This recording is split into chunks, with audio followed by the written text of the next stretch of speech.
श्री कृष्ण कहते हैं, अगर अहंकार किसी भी चीज का हो, सर्वनाश करके ही छोड़ता है। खाली वक्त में हर कोई बात कर लेता है। प्यार तो तब होता है जब कोई आपसे बात करने के लिए अपना सारा वक्त खाली कर दे। सब कुछ ठीक करने का इंतजार करोगे तो बैठे ही रह जाओगे, पर हिम्मत करो, खुद उठो और अपनी जिंदगी में सब कुछ ठीक कर दो।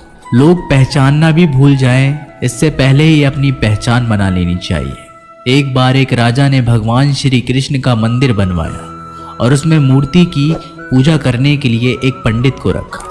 हर रोज राजा अपने मंत्री से कहकर मंदिर में एक माला भिजवाता था और वो पंडित जी वो माला श्री कृष्ण की मूर्ति को चढ़ाते थे। उसके बाद राजा जब दर्शन करने के लिए आता था तो पुजारी वो माला भगवान की मूर्ति के ऊपर से निकालकर राजा के गले में पहना देता था। ऐसा कई सालों तक चलता रहा और अब पंडित जी बूढ़े हो चुके थे। एक दिन राजा की तबीयत खराब हो गई।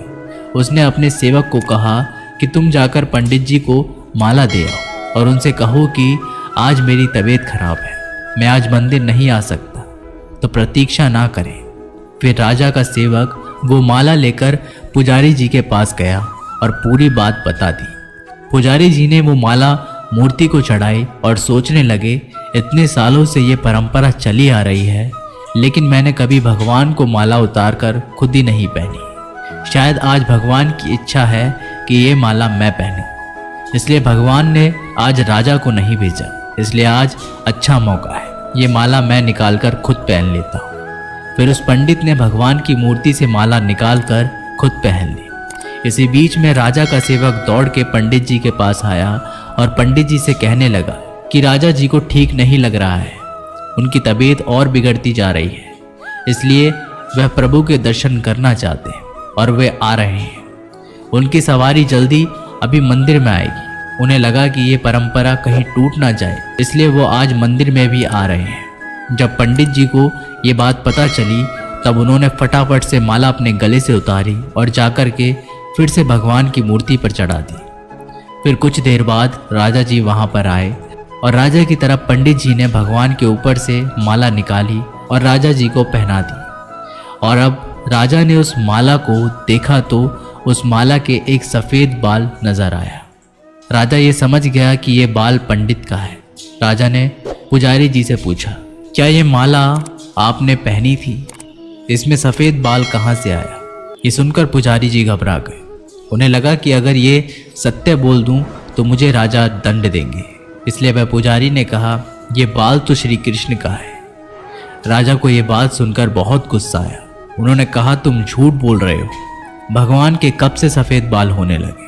राजन ने कहा, मैं फिर कल आऊँगा और श्रृंगार के समय देखूंगा कि उनके बाल सफ़ेद है या काले। अगर बाल काले निकले और सफ़ेद नहीं निकले, आपको कल ही मृत्यु दंड दिया जाएगा, क्योंकि आपने मुझसे झूठ बोला है। राजा ये कहकर वहाँ से चला गया। इधर पुजारी भगवान के चरणों में गिरकर रोने लगा, हे प्रभु, मुझे माफ़ कर दीजिए, मैं लोभ में आ गया था, मुझे लगा मुझे ये माला पहन लेनी चाहिए, मुझे बचा लीजिए, नहीं तो कल राजा मुझे मार देंगे।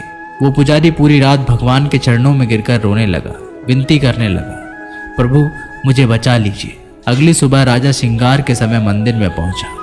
राजा ने भगवान की मूर्ति के ऊपर से मुकुट निकाला और उनके बाल देखे तो राजा चौंक गए, क्योंकि भगवान की मूर्ति के ऊपर सफ़ेद बाल थे। राजा ने सोचा कि यह पुजारी की कोई चाल है, इसने मौत की सजा से बचने के लिए भगवान के बाल सफ़ेद कर दिए हैं।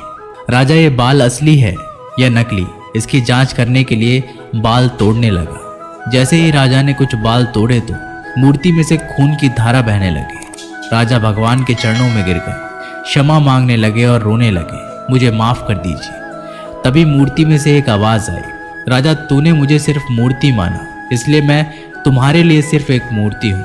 लेकिन पुजारी ने मूर्ति में साक्षात भगवान देखा, इसलिए मुझे मेरे भक्त की रक्षा करने के लिए मेरे बाल सफ़ेद करने पड़े और खून की धारा बहानी पड़ी, ताकि मैं तुम्हें समझा पाऊँ कि जहाँ भाव है वहाँ भगवान है।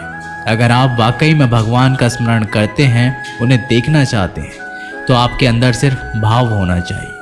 ये एक छोटी सी कहानी हमें शिक्षा देती है कि भगवान के आशीर्वाद के सिवा कुछ भी असंभव नहीं।